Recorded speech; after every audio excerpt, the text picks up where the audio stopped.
This channel does not promote any violent, harmful, or illegal activities. All content provided by this channel is meant for an educational purpose only. Awami League কি সত্যিই back করেছে? দেশের রাজনীতিতে এখন সবচেয়ে বড় আলোচনার বিষয় এটি। গত রাতে সাবেক উপদেষ্টা মাহফুজ আলমের একটি ফেসবুক পোস্ট যেন পুরো সোশ্যাল মিডিয়ায় আগুন লাগিয়ে দিয়েছে। তিনি সরাসরি প্রশ্ন তুলেছেন, আওয়ামী লীগ ব্যাক করেছে দেখো নাই? কিন্তু তিনি কেন এমন কথা বললেন? কাদের দিকে ইঙ্গিত করলেন তিনি? ডক্টর মোহাম্মদ ইউনূসের অতি আস্থাভাজন জুলাই আন্দোলনের কথিত মাস্টারমাইন্ড মাহফুজ কঠোরভাবে সতর্ক করেছেন যে জুলাই বিপ্লবের শহীদদের রক্তের মর্যাদা রক্ষা না করলে এই ফেরা হবে ভয়াবহ। কী লিখেছেন মাহফুজ আলম? যা নিয়ে রাজনৈতিক অঙ্গনে তোলপাড় শুরু হয়েছে। জুলাই যোদ্ধাদের মধ্যে চাপা আতঙ্ক তৈরি হয়েছে। মাহফুজ তার পোস্টের শিরোনাম দেন, আওয়ামী লীগ ব্যাক করেছে দেখো নাই? তিনি লিখেন, আওয়ামী লীগ রাজনৈতিক দলের আগে একটি ধর্মতত্ত্ব। সেই ধর্মতত্ত্বে ঈমান আবার ফেরত এসেছে। কিভাবে ফিরল সে গল্পই বলবো আজ। লীগ সেদিনই ব্যাক করেছে যেদিন ২৪কে ৭১-এর বিরুদ্ধে দাঁড় করিয়েছিল স্বাধীনতার বিরুদ্ধের শক্তি। লীগ সেদিনই ব্যাক করেছে যেদিন থেকে ডানপন্থীদের উত্থানের জন্য অন্তর্বর্তী সরকারের লোকজন কাজ করা শুরু করেছে। লীগ সেদিনই ব্যাক করেছে যেদিন আইনের শাসনের বদলে মবের শাসনে আনন্দ পেয়েছিল গত ১৭ বছরের মজলুমগণ। লীগ সেদিনই ব্যাক করেছে যেদিন থেকে উগ্রবাদীরা মাজারে হামলা করেছে, মসজিদ থেকে ভিন্ন মতাবলম্বীদের বের করে দিয়েছে।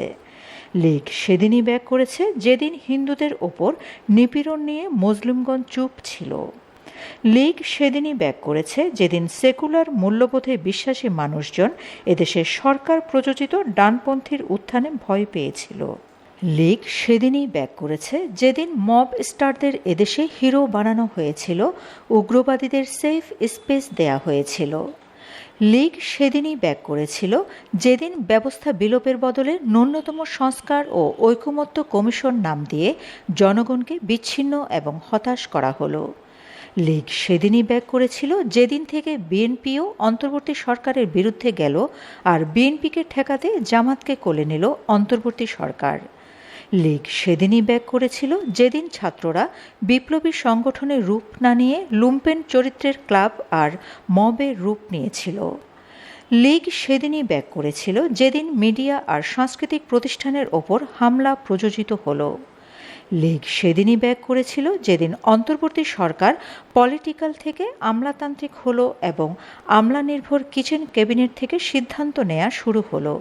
যে কিচেন ক্যাবিনেটের অধিকাংশ লোকই ছিল জামাত, বিএনপি বা লীগের ছুপা দালাল, যাদের কাছে জুলাই মানে ছিল নিজেদের পরিবার, প্রজন্ম আর প্রতিষ্ঠানের স্বার্থ রক্ষা। লীগ সেদিনই ব্যাক করেছিল যেদিন ক্যাম্পাসে ক্যাম্পাসে গণতন্ত্রের বদলে সংঘতন্ত্র জয়ী হলো। লীগ সেদিনই ব্যাক করেছিল যেদিন নতুন মিডিয়া অনুমোদনে বাধা দেওয়ার জন্য একজোট হয়েছিল কিচেন ক্যাবিনেট। লীগ সেদিনই ব্যাক করেছিল যেদিন জুলাই ঘোষণাপত্র কিংবা সনদের প্রক্রিয়া তুলে দেওয়া হয়েছিল আমলাতন্ত্র আর ভেস্টেড ইন্টারেস্ট গ্রুপের হাতে। লীগ সেদিনই ব্যাক করেছিল যেদিন বাম শাহবাগী পিটাইলে আনন্দ পেয়েছিল মজলুমগণ।